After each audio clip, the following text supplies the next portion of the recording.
سامعین محترم، قربانی ایک عظیم عبادت ہے، اور عبادت کی خوبی یہ ہے کہ وہ اللہ تبارک و تعالیٰ کی بارگاہ میں قبول ہو جائے اور بندہ اس کے اخروی فوائد اور اجر و ثواب سے بہرور ہو جائے۔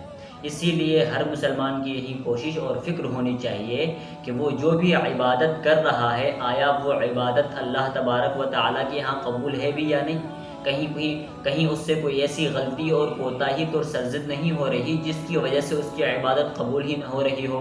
تو لہذا یہ جائزہ لینا ہر مسلمان کی ذمہ داری ہے۔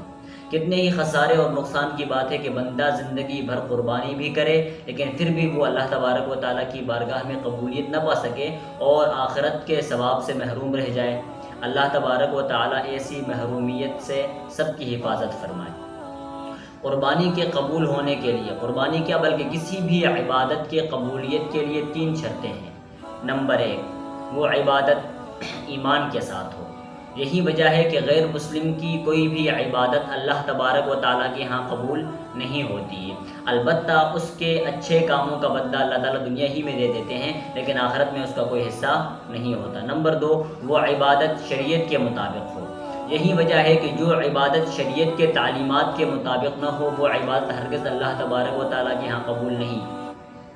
اور یہ بات یاد رکھیے کہ عبادت کو شریعت کے مطابق انجام دینے کے لیے ضروری ہے کہ اس کے بارے میں صحیح علم حاصل کر لیا جائے۔ صحیح علم حاصل کر لینے کے بعد ہی ہم عبادت کو شریعت کے مطابق انجام دے سکتے ہیں۔ نمبر 3، وہ عبادت اخلاص کے ساتھ ہو۔